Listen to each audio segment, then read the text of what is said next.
ಹುರಿ ಪಾಲಿತ ಮಿಗುತುಂ ಕೇಂಬೊಯ್ಮುಗೆ ನುರಂಗಳು ಆದತಕ ಹೆಲಿಫೆಲಿವೆಗಳು ಮದುಮಾ ದುಂಫತ್ ಕೇಸ್ತಿಮಾಲ್ ಕುರುಂ ಅದಿ ರಾಬುಯಿಂ ಫದ ಆದಕಾದತಂ ಹಿಮೆನೆ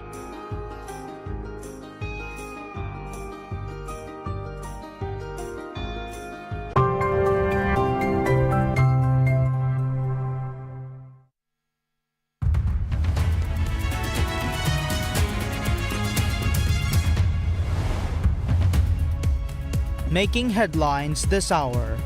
The president states that the government will prioritize addressing the needs of thalassemia patients. Prince Fahad Saud Al Shalan of Saudi Arabia expresses support for the Maldives' development efforts. Deputy ruler of Al Quwain, United Arab Emirates, discusses strengthening bilateral cooperation with Maldives' president.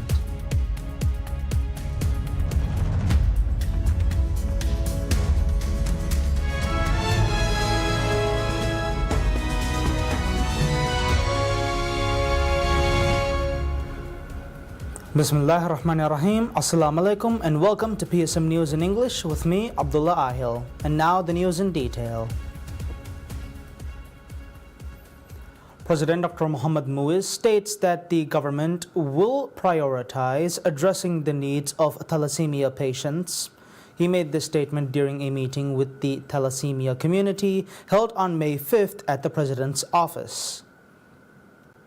During the discussion, community representatives acknowledged the government's efforts to listen to their concerns and actively seek solutions. The forum also provided an opportunity for them to present additional needs directly to the president. A key request from the thalassemia community was that the development of the thalassemia hospital should incorporate their input, ideas, and vision. They emphasized the importance of inclusive decision-making, calling for policies related to thalassemia to be shaped through active community participation. The community also urged that the Maldives Blood Service, MBS, be developed into a comprehensive and coordinated system capable of serving the entire nation. They requested closer collaboration between the service and patients and provided detailed information to support their case. Representatives highlighted that this is the first government to include specific provisions for children with thalassemia in its manifesto. They expressed their willingness to fully support the establishment of inclusive, patient-centered policies. In response, the president assured the community that the issues raised would be thoroughly reviewed. He acknowledged the value of patient participation in policy making and committed to fostering that involvement. The president also pledged that his administration would work to create pathways for thalassemia patients to receive complete treatment while remaining in the Maldives. He affirmed the significance and validity of the concerns shared and committed to taking concrete steps towards resolving them. Prince Fahad Saud Al Shalan of Saudi Arabia expresses support for the Maldives' development efforts. Prince Fahad Saud Al Shalan paid a courtesy call on President Dr. Mohammad Muiz on May 5th, during which the president highlighted that the Maldives International Financial Center, or MIFC, will serve as a key pillar in the nation's economic diversification agenda. He expressed appreciation for the long-standing and valued relationship between the Maldives and Saudi Arabia and thanked Prince Fahad Saudi Al Shalan for visiting the Maldives and gracing the occasion of the joint venture agreement signing ceremony for the establishment of the MIFC between the Ministry of Finance and Planning and MBS Global Investments. During the meeting, Prince Fahad Saud Al Shalan expressed his commitment to supporting the Maldives' development efforts and conveyed his interest in building further cooperation in mutually beneficial areas. He commended President Dr. Muiz's vision for the country's progress and expressed willingness to strengthen bilateral relations across various sectors. Concluding the courtesy call, both leaders reaffirmed their commitment to elevating the relations between the Maldives and Saudi Arabia to new heights. Deputy ruler of Al Quwain, United Arab Emirates, Sheikh Abdullah bin Rashid Al Mualla, discusses strengthening bilateral cooperation and economic collaboration with President Dr. Mohammad Muiz, reaffirming investment support to the Maldives. Sheikh Abdullah bin Rashid Al Mualla paid a courtesy call on President Muiz on May 5th. During the call, President Muiz expressed his gratitude for the agreement concerning the Maldives International Financial Center and stated that he looked forward to working together in areas of mutual interest. During the meeting, Sheikh Abdullah bin Rashid Al Mualla reaffirmed their commitment to continued investment in the Maldives. He emphasized support for enhancing the country's food security, reducing dependence on fossil fuels, improving agriculture, and developing infrastructure critical for long-term stability and growth. He also noted their willingness to assist in improving the Maldives' credit rating and overall development.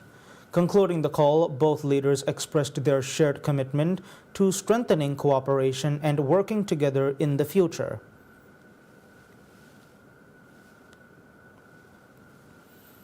President Dr. Mohamed Muiz discusses the enduring diplomatic ties between the Maldives and Qatar with President of MBS Global Investments Co. LLC, Nayef bin Eid Al Thani. Sheikh Nayef bin Eid Al Thani, a member of Qatar's royal family, paid a courtesy call on President Muiz at the President's office on Monday. During the call, the President highlighted the strong diplomatic relations between the Maldives and Qatar, built on close friendship, mutual respect and goodwill, and stable development cooperation. At the conclusion of the call, both leaders expressed their hope to see collaboration between the Maldives International Financial Center, MIFC, and MBS Global Investments grow and strengthen in the future. MBS Global Investments is a Dubai-based investment firm that focuses on collaborative investments across various sectors. The firm is leading an $8.8 billion initiative to develop MIFC.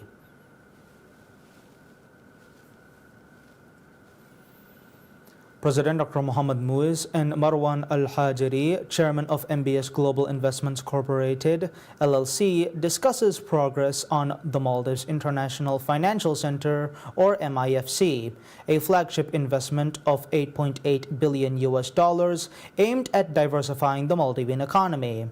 During a courtesy call to the President at the President's office, the chairman expressed enthusiasm about advancing the MIFC. Both leaders expressed their commitment to collaborating on projects of mutual benefit and working together to achieve shared goals. MBS Global Investments is a Dubai-based investment firm that focuses on collaborative investments across various sectors. The firm is leading an $8.8 billion initiative to develop MIFC.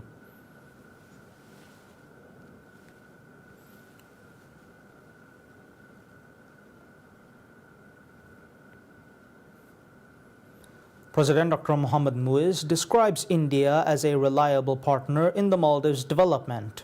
He made the statement in a meeting with Santosh S. Lad, Labour Minister of Karnataka, India, reaffirming the close ties between the Maldives and India. Karnataka's Labour Minister paid a courtesy call on President Muiz on May 5th, during which both leaders highlighted the close and long-standing relationship between the Maldives and India. The President emphasized that Bengaluru is a second home for many Maldivians seeking education and healthcare, and reaffirmed India as a close, reliable partner in the Maldives' development. Concluding the courtesy call, both leaders expressed optimism that the establishment of the Maldives International Financial Center, MIFC, would elevate bilateral relations and yield mutual benefits for both nations. Minister of Islamic Affairs Dr. Muhammad Shaheen Ali Saeed states that the most effective way to prevent terrorism and religious extremism is to disseminate accurate information, raising awareness. The minister made the statement while speaking at the launch of a special program to combat terrorism in the Maldives with the assistance of the Islamic Military Counter-Terrorism Coalition, or IMCTC. In his remarks, the minister described terrorism as a dangerous ideological disease. He said the remedy for the disease is spreading knowledge and raising awareness in accordance with Islamic Sharia. The minister noted that the Maldives is undertaking significant efforts under the instruction of President Dr. Mohamed Muiz against terrorism and religious extremism. He expressed confidence that the IMCTC and the Maldives can work together to successfully combat terrorism. Emphasizing the importance of distinguishing between terrorism and jihad, the minister said the wisdom in jihad lies in protecting a nation and its people. He further affirmed that Islam forbids violence in all forms. The IMCTC is an international organization formed by the Saudi Arabian government to fight terrorism. The organization has 42 member countries, including the Maldives, and provides assistance to member countries to prevent terrorism. The IMCTC and the National Counterterrorism Center, or NCTC, are conducting a special program against terrorism and extremism in the Maldives. The program is designed to train the relevant authorities.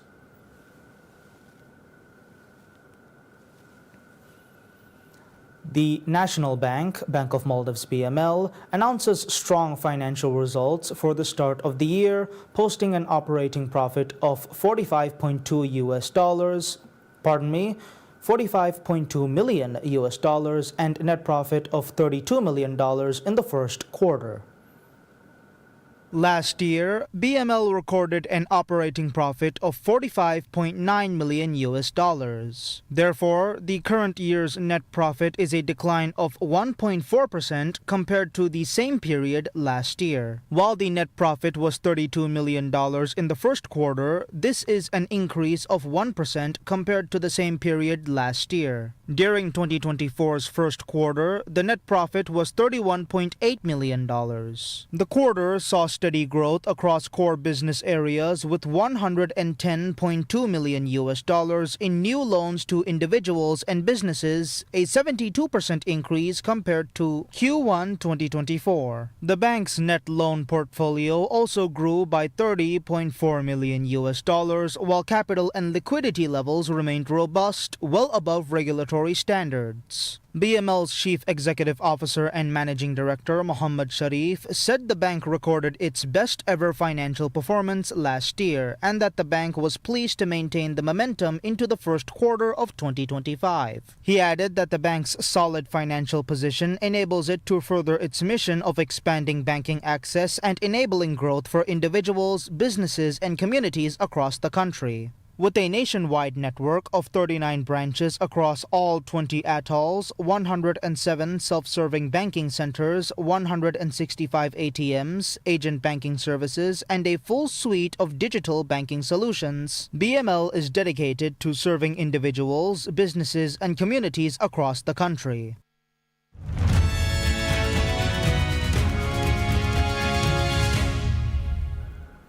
Shell is working with advisors to evaluate oil price declines before deciding whether to pursue a bid.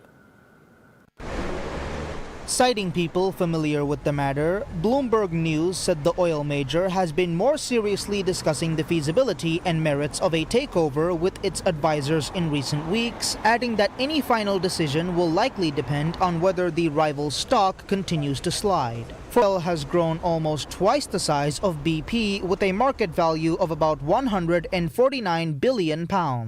A takeover of its crosstown London rival would make Shell an even bigger force in the global energy industry, giving it scale to rival the likes of Exxon and Chevron.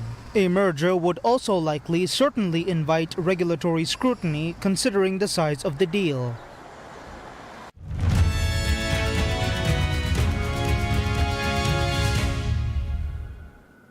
The United Nations Office for the Coordination of Humanitarian Affairs, or OCHA, in Gaza says that Israel's proposed aid plan for the enclave contravenes humanitarian principles and puts civilians at risk. OCHA warned that the humanitarian situation in the Strip is worsening as Israel's aid blockade enters its 9th week. Also on May 5th, Israeli Prime Minister Benjamin Netanyahu said an expanded offensive against Palestinian militant group Hamas would be intensive after his security cabinet approved plans that may include seizing the Gaza Strip and controlling aid. Israel's new offensive includes an aid distribution plan in which aid, which has been handled by international aid groups and UN organizations, would be transferred to private companies and handed out in the southern area of Rafah once the offensive begins.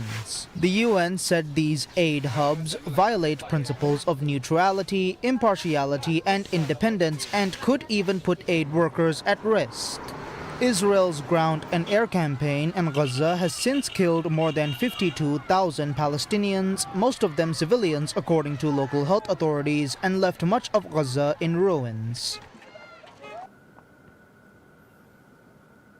Dozens of Syrians gather in Al-Assi Square in Hama to condemn the Israeli strikes on Syria and call for the unity of their country. Protesters held flags of Syria and shouted slogans against Israel. Israel bombed an area near the presidential palace in Damascus early on Friday in its clearest warning yet to Syria's new Islamist-led authorities of its readiness to ramp up military action in the name of the country's Druze minority. Syria's government called the bombing a dangerous escalation amid increasing hostility between the neighbors. Protesters in Hama accused Druze cleric Hikmat al-Hajri of being an Israeli ally. Al-Hajri has not publicly voiced any support for Israel, but has, according to recent media reports, accused the Syrian government of attacks on Druze Syrians and called for international protection. The protest follows days of clashes in Syria between Sunni Muslim and Druze gunmen triggered by a voice recording purportedly insulting Prophet Muhammad, peace be upon him. The fighting killed more than 24 people in towns around Damascus and prompted an initial Israeli warning strike on a town on the capital's outskirts that killed one member of Syria's security forces. Israel has escalated military operations in Syria since rebels ousted Bashar al-Assad in December, with bombings across the country and ground forces entering its southwest, while calling for Syria to remain decentralized and isolated. It has framed its stance around its suspicion of interim President Ahmad al-Sharaa, who once headed a branch of al-Qaeda before renouncing ties to the group in 2016, and a desire to protect the Druze, a minority sect with followers in Syria, Lebanon, and Israel.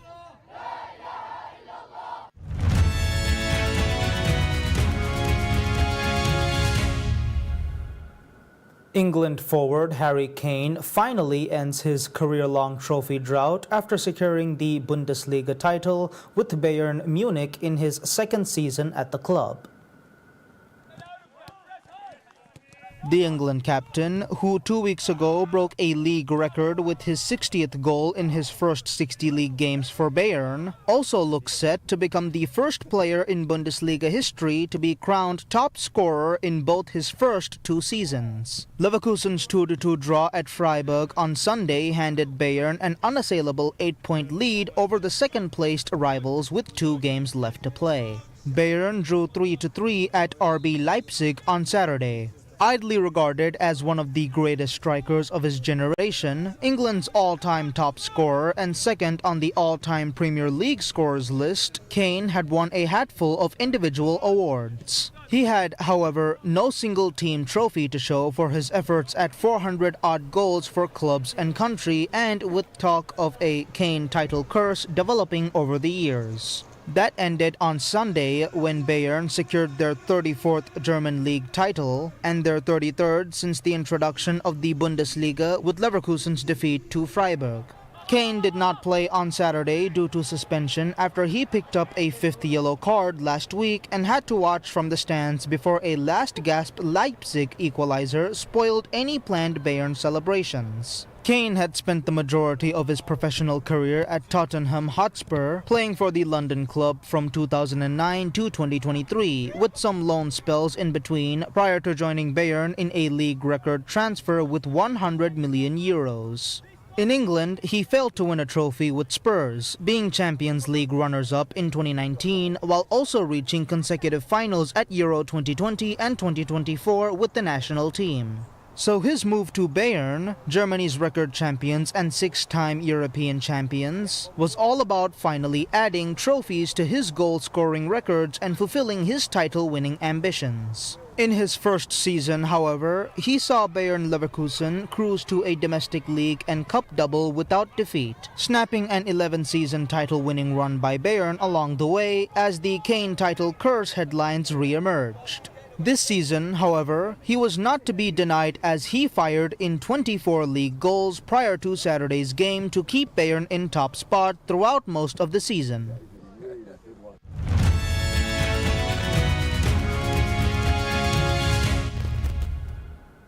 The 5 survivors of a plane crash in Bolivia spent 2 nights in a swamp surrounded by mosquitoes, lizards, and caimans, the pilot says, after the aircraft went missing on April 29th due to technical problems. The pilot, Pablo Andres Velarde, said he signaled an emergency when he diverted from the route between Baures and Trinidad, and they fell in an area of the Amazon in the Beni region, central Bolivia. Velarde identified technical problems a few minutes after departure, forcing an emergency landing on a swampy shoreline of a lagoon. The Ministry of Defense said in a statement that 3 women and a child, as well as the pilot, were on the small Cessna plane and also found alive. The statement said they received food, immediate medical attention, and were transported by air to the city of Trinidad, where they are under observation and under institutional care. Bolivian media reported the survivors were unable to drink anything while they were missing, as the aircraft's fuel had poisoned the water. That's all the news we have for today. We will be back with any further updates. Until then, I'm Abdullah Ahil from PSM News.